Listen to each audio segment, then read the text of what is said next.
Politics in the Korean Peninsula is witnessing rapid changes, with both N and S Korea coming together after decades of mutual isolation. Politics in the Korean Peninsula is witnessing rapid changes, with both North Korea and South Korea coming together after decades of mutual isolation and division. Pledging a "no more war" scenario, the historic Panmunjom Declaration, released at the Third Inter-Korean Summit on April 27, promises a new era of national reconciliation, peace and prosperity. Expectations in the Korean corridors are high on the prospects and outcome of the forthcoming meeting between Donald Trump and Kim Jong-un. Welcoming the inter-Korean leadership meet between Kim Jong-un of North Korea and Moon Jae-in of South Korea, Beijing had stated that the summit was a positive outcome, which would be beneficial for enhancing reconciliation and cooperation between the two Koreas. Stating that North Korea and South Korea belong to the same nation, China added that it would like to play a positive role in the future dialogue, denuclearization effort and the political settlement of the peninsula issue. It goes without mentioning that China's role as a resident power in the region will be significant in shaping the future of the Korean Peninsula. Since the Korean War's inception on June 25, 1950, China's role has been the most important single factor not only in dividing the Koreas but also in leading the non-Western bloc in global affairs. Yet, it needs to be seen how far China has protected its own interests as a key power after the Panmunjom summit. The Panmunjom Declaration mentions China's role only in passing in a quadrilateral format. The declaration gave special importance to the role of the United States in a trilateral format with the Koreas apart from the quadrilateral format involving China with the Koreas. Does this imply that China's role and influence in the Korean Peninsula region has eroded in contrast to Trump's new outreach to the Koreas? Beijing has reason to worry since the credit for the Third Inter-Korean Summit goes more either to Moon Jae-in's responsible foreign policy or to Trump's smart outreach policy with the Koreas, even though some might argue that Pyongyang's consent to have an inter-Korean meet with Seoul is a result of American maximum pressure strategy. The forthcoming Trump-Kim meeting further indicates that U.S. diplomacy is working. China's primary worry concerns capricious American diplomacy, where Trump might like to have a bilateral understanding with Kim, taking South Korea into confidence.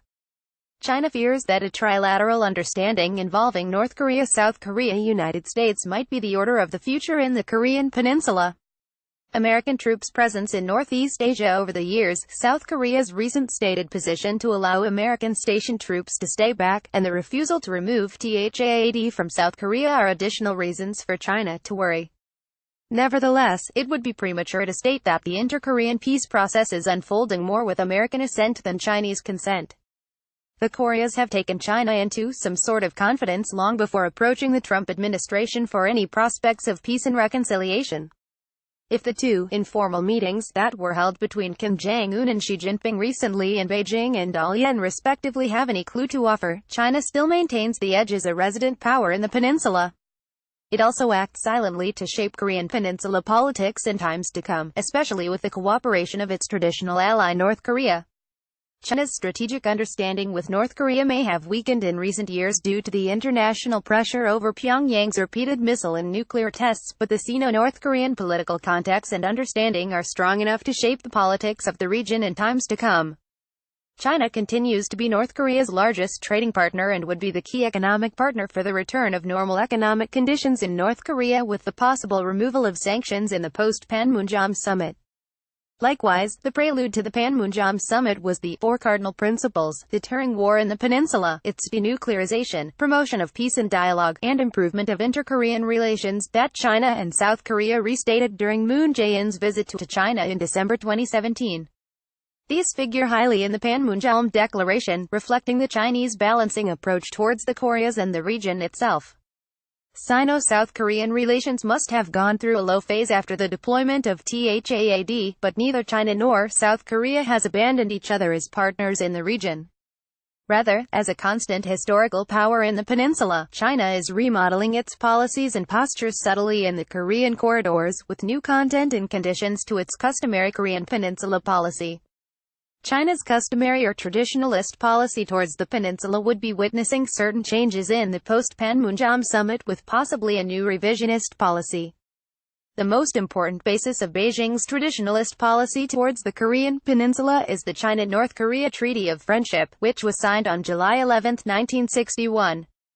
This treaty has been extended from time to time, extending to 2021.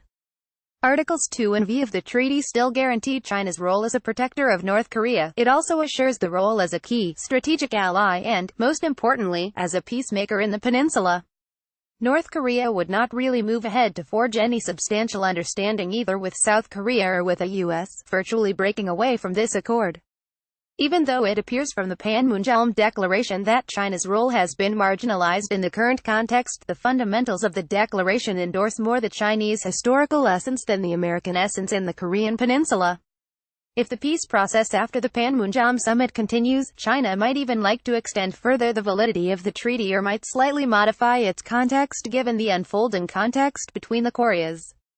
China has many cards to play as a resident power, including its flagship P5 permanent membership card of the UNSC to influence the peace process in the peninsula, including the most sensitive issue of denuclearization.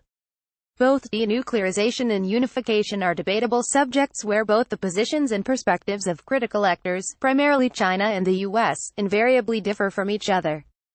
The American pressure tactic of complete, verifiable, and irreversible dismantling of North Korea's nuclear arsenals and facilities would be in juxtaposition with the Chinese standpoint that supports a gradual nuclear-free Korean peninsula without really demanding a complete dismantling of North Korea's nuclear weapons. Further, China would protect North Korea from the U.S. and from the UN inspection for an immediate and complete verification of Pyongyang's nuclear establishments, including helping to remove the UNSC sanctions. This shared perspective of China on denuclearization with North Korea makes it the most important actor in the Korean Peninsula, which South Korea will find hard to object to. For Seoul, restoring peace is the utmost priority at the present scenario than complete denuclearization. Such scenarios are only strengthening China's prospects in the region, making Beijing slowly emerge as the most significant player in the denuclearization process in times to come, both within and outside the UN mandate. Sino-South Korean relations may also witness steady progress where Beijing would aim to have a better consultative partaking in the prospects of inter-Korean peace process without losing North Korea's confidence. South Korea might be an American ally, but South Korea's trading economy is closely linked and somewhat regionally dependent on the trade and economic contacts with China. Even though the prospect of Korean unification is a distant dream and the meaning of unification is still an abstract concept, China's eventual aim would be to maintain a balance between the two Koreas and try to maximize its influence in the unification process. There is a hidden motive to this Chinese intention, though. Beijing under Xi's leadership is aiming for reunification of Taiwan with mainland China under its new era foreign policy. Korean unification might offer China a conducive environment in the broader Northeast East Asian region which might encourage Taiwan to start preparing for a merger with mainland China at some point. In brief, China is pursuing a wait-and-watch policy in the Korean corridor, and no matter what the prospects of peace in Korean Peninsula would be, China's role in the region would continue to remain the defining element in the Korean Peninsula.